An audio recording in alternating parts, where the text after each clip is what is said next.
మీ ఎలాంటి వ్యాపార ప్రకటనలకైనా వెంటనే మా ఛానల్ సంప్రదించండి.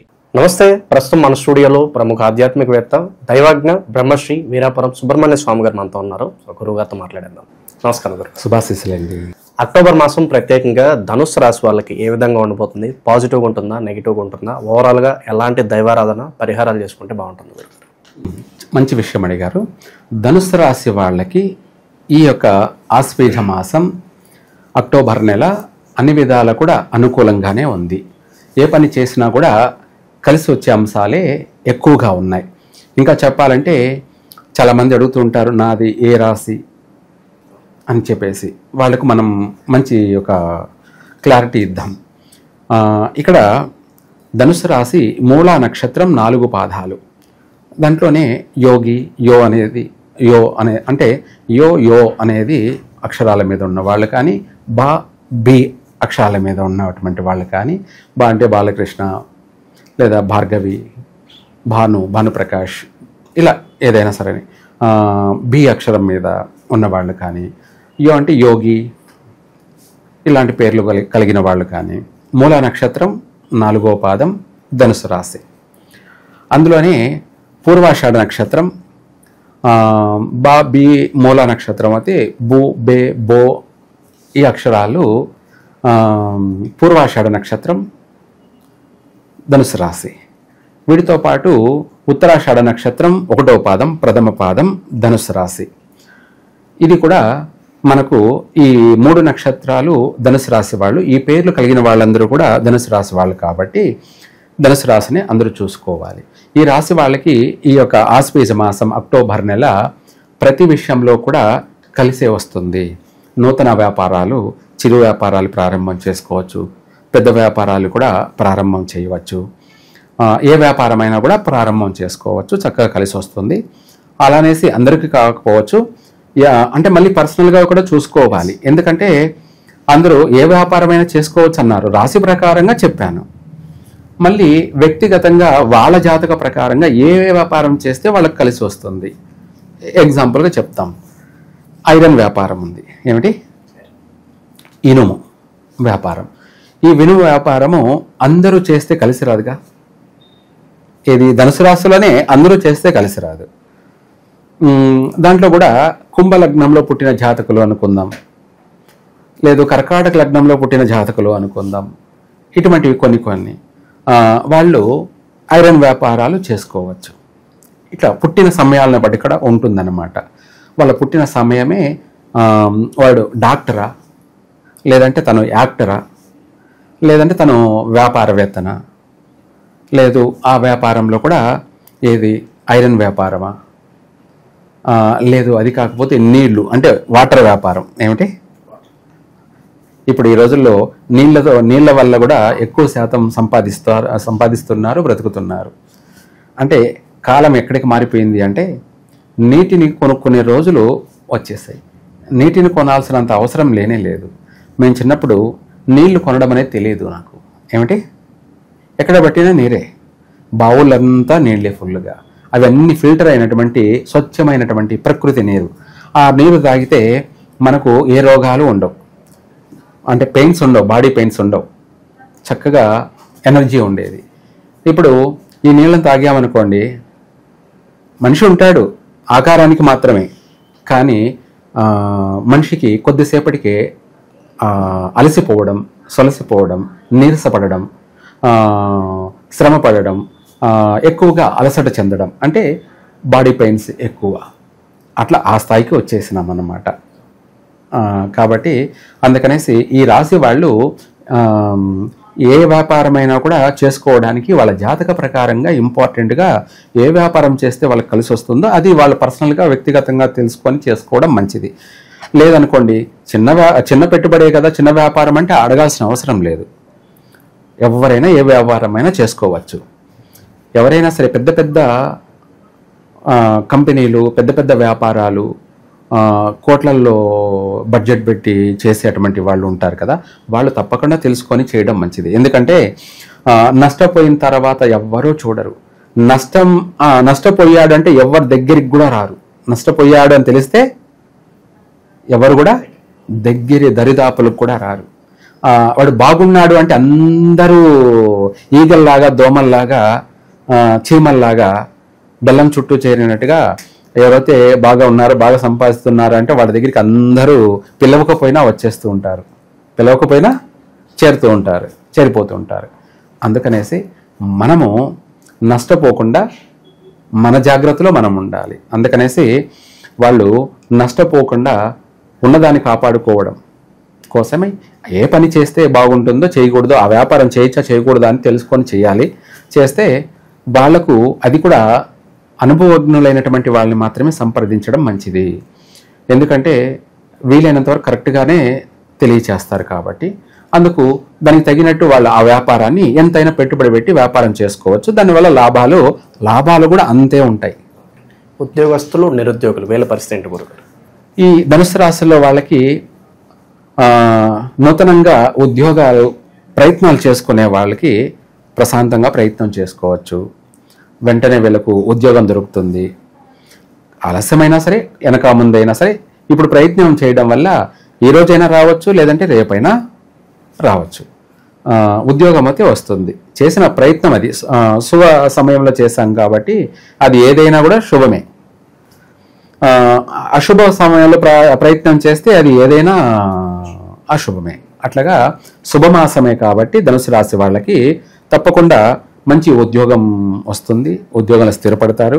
ఆల్రెడీ ఉద్యోగం చేస్తున్న వాళ్ళకు కూడా ప్రమోషన్ వచ్చే అవకాశం ఉంది, లేదంటే ఇంకొక ఉద్యోగాలు మారే అవకాశం ఉంది. అది ఇంకా కూడా మంచి పొజిషన్, మంచి స్థాయికి వెళ్తారు. ఇదే కాకుండా సంతాన విషయంలో కూడా వీళ్ళకి శుభవార్తలు వింటారు. మంచిగా అనుకూలంగా ఉంది. సంతానం వల్ల సౌఖ్యము, ఆరోగ్యపరంగా కూడా చాలా బాగుంది. కుటుంబ పరంగా కూడా కుటుంబ వ్యక్తులతోనూ అనుకూల వాతావరణము, నూతన పరిచయాలు కూడా కలిసే వస్తాయి. భయపడాల్సిన అవసరం లేదు. వాళ్ళతో కలిసి ఏదైనా పార్ట్నర్షిప్గా ఏదైనా చేయాలన్నా కూడా చేయొచ్చు. ఇది కాకుండా వివాహ ప్రయత్నాల్లో కూడా వీళ్ళకి కలిసే వస్తుంది. శుభవార్తలు వింటారు. అంటే ఎప్పటి నుంచో ప్రయత్నం చేస్తూ వచ్చిన వాళ్ళకి ఈ మాసంలో శుభవార్త వింటారు. లేదా కొత్తగా ప్రయత్నం చేయాలనుకున్న వాళ్ళు చేస్తే వెంటనే అవుతుంది, నెరవేరుతుంది. ఒక ఇంటి వాళ్ళు అవుతారు, చక్కగా కలిసే వస్తుంది. కాకపోతే ఇక్కడ ఆ విషయంలో కూడా మనకు సంబంధం వచ్చింది, కుదిరింది అనే మనము సంకల గుద్దుకొని చేసుకోకూడదు. ఈ మ్యాచెస్ కూడా చూసుకోవాలి. ఏమని మీరు చెప్పారు, మేము చేసుకున్నాము, ఏమీ బాగలేదు అనే వాళ్ళు కూడా ఉన్నారనమాట. ఇక్కడ మళ్ళీ మ్యాచింగ్ అనేది ఏంటంటే ముఖ్యమైన విషయాలు చూసుకోవాలి. ఒక జీవితానికి సంబంధించి కాబట్టి ఇది ఒక రోజుతో పోయే విషయం కాదు కాబట్టి నూరేళ్ళు కలిసిమెలిసి జీవించాలి కాబట్టి అందుకనేసి ఈ జీవిత ప్రయాణం జర్నీలో మనకు నష్టం అనేది రాకూడదు కాబట్టి దాన్ని మనం ముందు జాగ్రత్తగా చూసుకోవాలి. మ్యాచింగ్ అనే దాంట్లో ఇక్కడ అందరూ గుడ్డిగా గుణాలు మాత్రమే చూస్తున్నారు. ఏం చూస్తున్నారు? గుణాలంటే 25 వచ్చాయి, 35 వచ్చాయి అని చెప్పేసి చెప్పుకుంటుంటారు. అయితే గుణాలు ఉండాలి, దాంతోపాటు వాళ్ళ జాతక మ్యాచెస్ అనేది చూడాలి. ఇందులో ముఖ్యమైన విషయాలు చూసుకోవాలి. ఈ రోజుల్లో ఏదో ఒక దోషం అంటూ అందరూ ఉండేవాళ్లే, దోషం లేని వాళ్ళంటూ ఎవ్వరూ లేరు. ఎవరికొకరికి ఏదో ఒక సమస్య ఉండనే ఉంటుంది. అలానేసి ఆ సమస్యను పట్టుకొని మనము బాగలేదు అని అనకూడదు. ఎందుకంటే ఇంక మనకు సంబంధం దొరకదు, మనకు వెళ్ళి కాదు. కాకపోతే ఆ సమస్య ఏమిటి, ఆ దోషం ఏమిటి, దానివల్ల మనకు జరగబోయే నష్టము లాభం ఏమిటి, నష్టమా లాభమా అంటే ఏంటంటే మాంగళ్య దోషం అనేది ప్రధానంగా చూసుకోవాలి. అంటే మనం అమ్మాయిని చేసుకుంటున్నాం, ఆ అమ్మాయి వల్ల మనకి ఏదైనా ప్రాణ నష్టం జరుగుతుందా? వద్దు, పనికిరాదు. మాంగళ్య దోషం లేదా? రైట్, చేసుకోవచ్చు. ఒకటి. రెండోది ఏంటంటే అమ్మాయికి సంతానం ఉన్నారా లేరా? సంతానం ఉన్నారు అంటే కళ్ళు మూసుకొని చేసుకోవచ్చు. కట్నం ఇవ్వకపోయినా పర్వాలేదు, చేసుకోవచ్చు. ఎదురు కట్నం అయినా ఇవ్వచ్చు. ఎందుకంటే ఇప్పుడు ఇంపార్టెంట్ అది విషయం, సంతానం విషయం. లేదు సంతానం లేరా, చేసుకొని ఏం చేయాలి? దేనికి చేసుకోవడం? రెండో అంశం. మూడోది ఏంటంటే కుజదోషం. అయితే ఈ కుజదోషం కూడా ఏమిటి? దాంట్లోనే నాగదోషం, కుజదోషం అంతా కూడా అదే సంబంధిస్తుంది, దానికి సంబంధించిందే కాబట్టి రిలేటివ్ కాబట్టి కుజదోషం. ఆ కుజదోషం ఏమిటి? విడిపోతారా, లేదంటే ఎడబాట్లు మాత్రమే జరుగుతాయా, ఇవి మనం చూసుకోవాలి ఇంపార్టెంట్గా. లేదు నష్టమేమి లేదు, ఓన్లీ చిన్న చిన్న సమస్యలే, అవి పడచ్చు, తప్పు లేదు. ఎందుకంటే నష్టపోకూడదు. చిన్న చిన్న సమస్యలు అంటే ఎవరికైనా ఉంటాయి. నష్టపోవడం అంటే ఏంటంటే విడిపోయే సమస్యలు రాకూడదు. ఈ 3 అంశాలు మనం ప్రధానంగా చూసుకోవాలి. అవి లేని పక్షాన ఆ సంబంధాన్ని మనము ఎతుక్కొని మరీ చేసుకోవచ్చు. ఎతుక్కొని మరీ అంటే వాళ్ళు ఏమి ఇవ్వకపోయినా కూడా మనమే ఎదురుకట్నం ఇచ్చైనా చేసుకోవచ్చు. ఈ 3 సమస్యలు ఉన్నాయి అంటే వాళ్ళు ఎంత ఇచ్చినా కూడా వద్దు.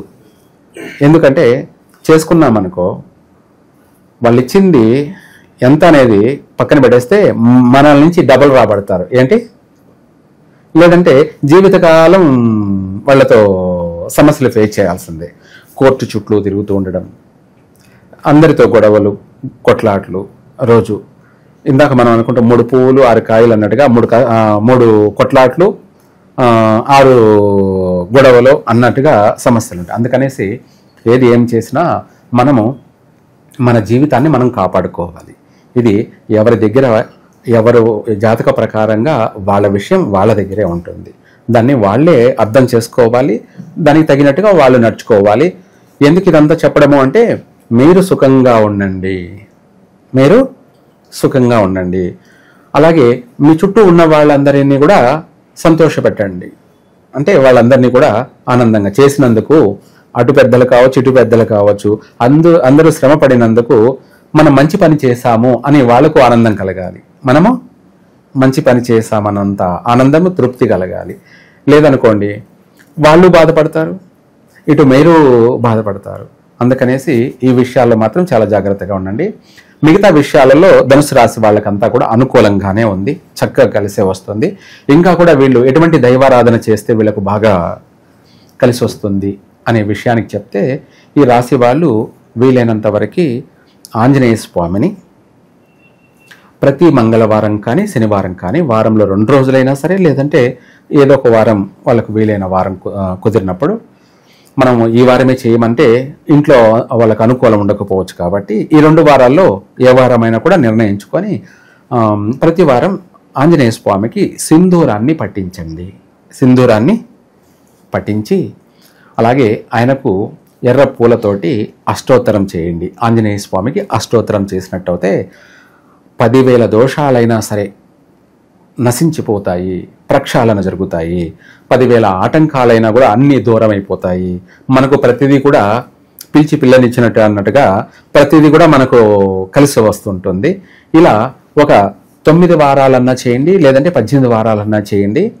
ఈ సంవత్సరం అంతా కూడా ఎనికి తిరిగి చూసుకోకుండా ప్రతి రంగంలోనూ అధిగమిస్తారు, ప్రతి రంగంలోనూ రాణిస్తారు. ఇంట బయట తిరుగు లేకుండా అజేయులై విజయవంతంగా పూర్తిగా మీ జీవితాన్ని 3 పూలు 6 కాయల్లా అభివృద్ధి చేసుకుంటారు. ఓవరాల్గా ధనుసు రాశి వాళ్ళ పరిస్థితి అక్టోబర్ మాసం ఏ విధంగా ఉంటుంది, ఎలాంటి జాగ్రత్తలు తీసుకోవాలి, అద్భుతంగా వివరించారు. ధన్యవాదాలు. సర్వే జన సుఖినో భవంతు.